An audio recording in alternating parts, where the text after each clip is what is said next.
3 mois et 10 jours, c'est le temps que le Premier ministre Alamai Halinon a passé à la tête du gouvernement. Nommé le 23 mai, au lendemain de l'élection du candidat de la coalition pour un Tchad uni, Mahamad Idriss Déby Itno, comme président de la République, le diplomate a été désigné pour mettre en œuvre le programme politique du vainqueur du scrutin présidentiel. Face aux nombreux défis, son camp estime que le bilan est satisfaisant. Moi, je crois, honnêtement, pour un Tchadien qui est d'accord, honnête avec lui-même, nous avons fait des grands pas, très grands pas et des pas positifs. Comme on l'a dit tout à l'heure, le bilan est très satisfaisant. Dans les rangs de l'opposition, on balaie d'un revers de main les actions posées. Pour moi, il n'y a aucun résultat réussi et réalisé durant 3 mois ou voire 4 mois d'exercice du Premier ministre. Le seul résultat qu'ils ont pour célébrer, c'est la création d'un site web de la primature. Je pense que c'est ça le résultat qu'ils ont. Si vous prenez dans le domaine éducatif, dans le domaine de la santé, dans le domaine des infrastructures, dans le domaine de l'énergie, il n'y a rien, il n'y a aucune amélioration. Le Premier ministre Alamai Halinon est le premier chef du gouvernement de la 5e République et aussi le premier chef du gouvernement du premier mandat du président élu, Mahamad Idriss Déby Itno. Finalement, le gouvernement fait marche arrière. Dans une note signée par le secrétaire général du ministère de l'Aménagement du Territoire, de l'Urbanisme et de l'Habitat, il est acté la dissolution de la commission de réflexion pour la création d'une nouvelle ville. Dès sa mise sur pied, des voix se sont levées pour rejeter le projet d'extension de la capitale, N'Djamena. Ce matin, l'abandon de l'initiative est salué. Je trouve que la décision qui vient de tomber là, elle est salutaire. Parce qu'il faut annuler ça. Il faut d'abord fédérer les efforts pour pouvoir développer d'abord N'Djamena afin d'étendre maintenant nos efforts ailleurs. Que c'est une bonne chose. Néanmoins, la création d'une nouvelle ville, il faudrait mettre les moyens pour que N'Djamena puisse se reconstruire au lieu de penser à d'autres choses. Donc l'annulation de cela, ce décret vient à point nommé, parce qu'en ce moment, nous subissons l'inondation et on ne sait pas si demain, qu'est-ce que N'Djamena va être. Ce n'est que normal. Ce n'est que normal. Hein? Pour ne pas dire que bon, les gens sont en train de voir autre chose. Non. Ce n'est que normal. Le moment viendra où on va mettre une commission. Mais pour le moment, il faut qu'on travaille une solution au niveau de ce que nous sommes en train de voir. Le projet d'extension de la ville de N'Djamena avait été mis sur la table dans le but de résoudre les crises d'inondation qui surviennent à chaque saison des pluies. Aussi, désengorger la capitale et de la doter d'un plan d'urbanisation moderne. La pérennisation de la normalisation de l'année académique, le respect des textes de la hiérarchie, l'esprit patriotique pour le travail bien fait et bien d'autres orientations techniques, administratives et académiques sont le mobile de la visite du ministre de l'Enseignement supérieur. Une tournée qui a débuté depuis quelques jours sur l'ensemble du territoire national. Et celle de Doba constitue une étape cruciale. Dans le cadre du programme du président de la République pour le quinquennat, il a été mis un accent particulier sur le développement de la formation professionnelle, mais surtout de l'enseignement supérieur. Et dans ce cadre de l'enseignement supérieur, monsieur le gouverneur, il y aura une décentralisation totale de l'enseignement supérieur et du système éducatif de manière générale. Cette décentralisation se fera autour des académies où non seulement les recteurs, mais les gouverneurs seront intimement associés, liés à la gestion et à la conduite du système éducatif.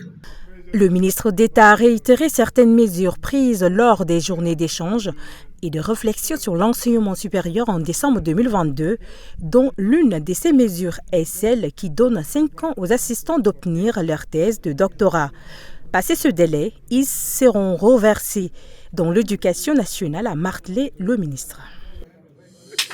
Le gouvernement veut aller au-delà des discours en posant des actes concrets et en suivant de près sa performance. Tel est l'objectif de cet atelier d'implémentation du mécanisme de suivi de performance. La finalité ultime du dispositif de suivi de la performance gouvernementale est d'optimiser la gestion des services de l'État pour des résultats tangibles, probants, prouvés par la satisfaction des besoins des populations à travers des prestations de meilleure qualité et accessibles à tous.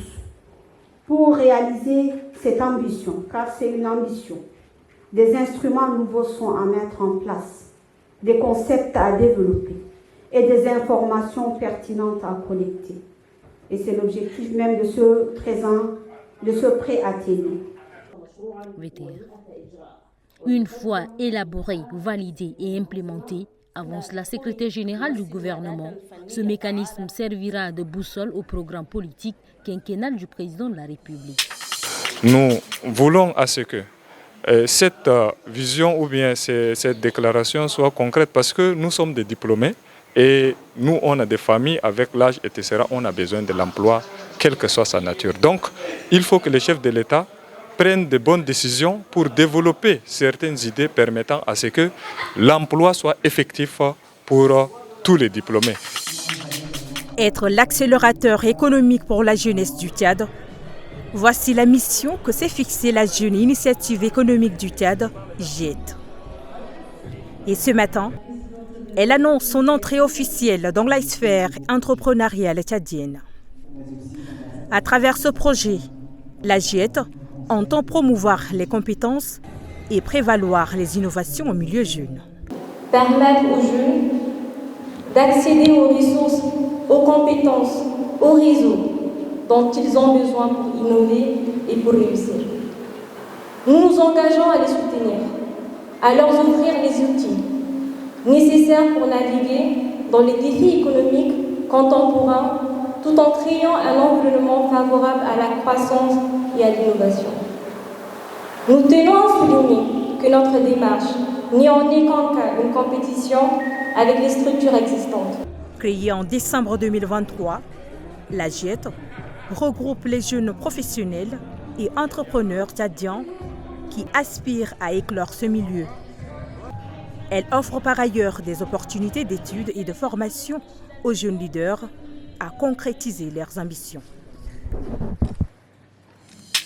La traversée est obligatoire. Pour regagner son bureau du proviseur du lycée d'Abénan, Agdi Bondja Apollo n'a pas d'autre choix que de retrousser son pantalon et de se jeter à l'eau. À l'intérieur, la pièce est inondée. À une dizaine de jours de la rentrée administrative, l'établissement est complètement sous l'eau. Comme on a l'habitude de le faire, il faudrait qu'ils viennent, comme ils ont l'habitude de venir. On va se donner la main avec nos tasses, des calevasses. Et si on a le moyen, peut-être demander des motopompes pour évacuer l'eau. Pas pour éliminer, mais pour réduire quand même. Et frayer un passage pour que les élèves partent dans les salles de classe. Au lycée de Gassi, ce sont plutôt des victimes des inondations qui ont pris d'assaut les salles de classe. Ils squattent les lieux depuis plus de 3 semaines. Et une situation qui inquiète les administrateurs du lycée. La mairie du 7e, en accord avec le ministère de l'Action sociale, avait prévu les délocaliser. Parce qu'il y a un site qui est en train d'être aménagé au niveau de la basilique.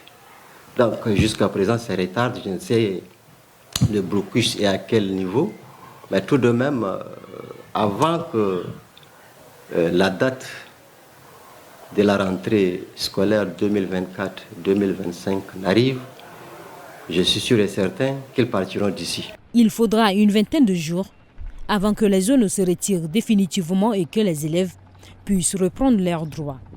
Une chose incertaine, selon diverses opinions. C'est un geste qui soulage. La distribution de ces kits, composés des nattes, de savon et des sacs de riz, à ces personnes victimes de la montée des eaux du fleuve Bata. Cette crue les a contraints à fuir leur logement engloutis par des eaux. Elles sont une centaine à recevoir cette assistance du comité provincial de prévention et de gestion des inondations. La situation est alarmante. Je demande au gouvernement, aux bienfaiseurs, surtout au cadre de la province du Bata, de fournir plus d'efforts pour soutenir la population qui est sinistrée. La distribution de ces kits, qui a commencé ce matin à la mairie d'Ati, se poursuivra et plus de 1000 victimes d'inondations de la localité sont visées.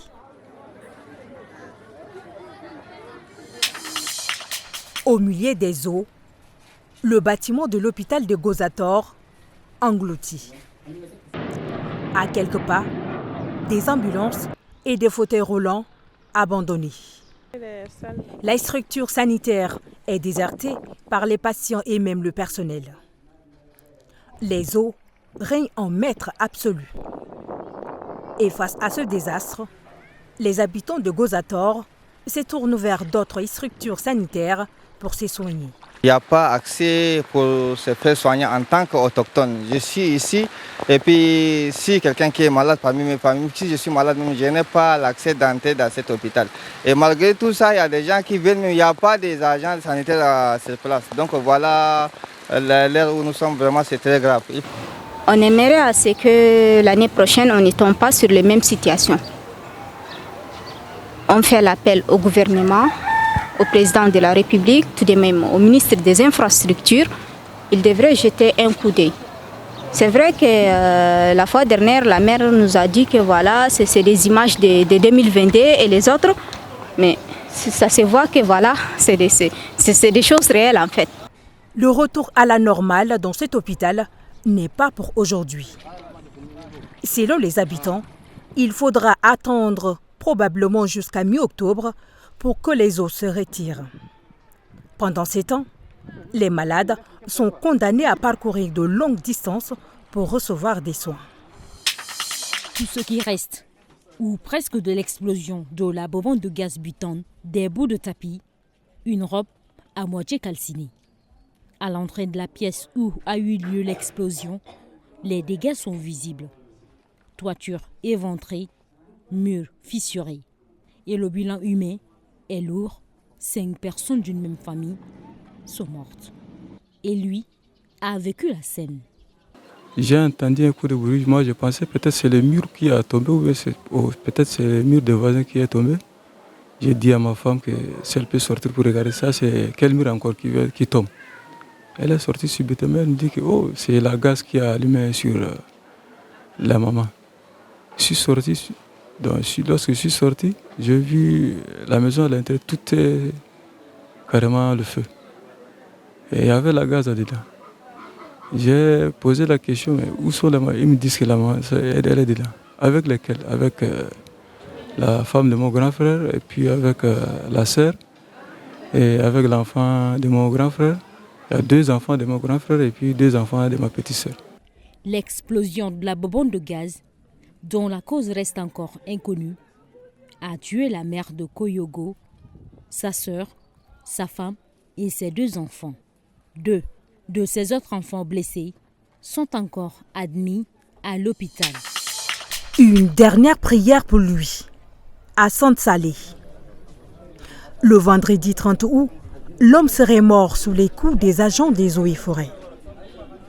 Selon les témoins sur place au marché de Dembé, ces personnes affirment que la victime a été interpellée par ces agents parce qu'elle transportait des sacs de charbon. Une interpellation musclée qui a conduit au drame. En colère, la famille de la victime s'est catégoriquement opposée à l'inhumation du défunt jusqu'à ce matin. Au début, on n'a pas eu les auteurs de cet acte-là. Et en dernier lieu, on les a reçus, on les a déposés au commissariat central. On a fait une demande d'autopsie. C'est nous-mêmes qui avons demandé la demande d'autopsie à M. le procureur. Et puis hier, il nous a donné la réquisition d'autopsie. On a amené ça à l'hôpital central. Et puis ce matin, ils ont procédé à faire l'autopsie. Et c'est en ce moment que je viens d'arriver, j'ai retiré la réquisition d'inhumation. C'est pour cette raison qu'on a pris le corps pour aller enterrer et puis on va poursuivre la justice. Oui. Nous, on a fait la plainte contre le ministère et les 5 agents du que la justice soit faite. La justice, c'est ce que réclame la famille du feu Hassan Saleh, inhumé ce matin au cimetière de Lamadi. Homme de 48 ans, il a laissé derrière lui 9 enfants et 2 veuves. Ils sont 15 prisonniers à être honorés ce matin. Ils reçoivent des mains des autorités des vivres, des non-vivres, ainsi qu'une attestation. Cette assistance est offerte pour féliciter leur réussite au baccalauréat 2024. Toujours est-il que gardez cet élan, formez-vous, enseignez-vous.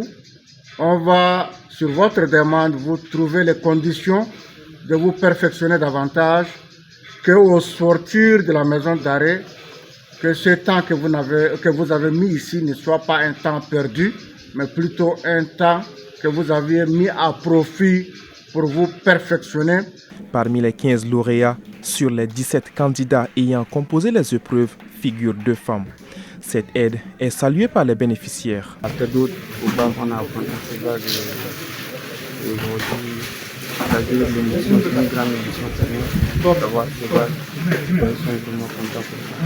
La procureure près le tribunal de grande instance de Doba, Madame Nadilemne Bombaito Colette Ngaudi, souligne que cet acte est une première depuis son accession à la tête du parquet de Doba. Elle conclut qu'un certificat de bonne conduite sera décerné à ces derniers, conformément à la loi. Ils sont de retour. Après 3 mois de trêve, les Aiglons rehaussent leurs crampons ce matin pour une nouvelle saison du championnat de la Ligue de football de N'Djamena. Une première séance d'entraînement qui sonne retrouvailles et ambition. Les poulains, ils ont plus envie. Si vous voyez dans ces conditions-là, tout le monde est là. Ça veut dire que c'est un groupe qui est sonné. L'année passée, on a échappé des belles sur des détails. Et ils pensent à rectifier le tir cette année. Nous avons décidé, notre objectif c'est de jouer le titre et représenter le pays sur le plan continental. Maintenant, par rapport aux organisations, je pense que l'organisation l'année passée, côté organisation, c'était bien passé. L'équipe est très bien structurée. Nous avons derrière nous de grandes personnalités qui soutiennent l'équipe. Je voudrais nommer ici notre président, Tahir Hamid Ngiling, le ministre, le vice-président Bar Adoum. Ils n'ont ménagé aucun effort pour soutenir l'équipe. Les Aiglons ont 45 jours pour peaufiner leur plan pour la saison, avec l'objectif de décrocher le titre.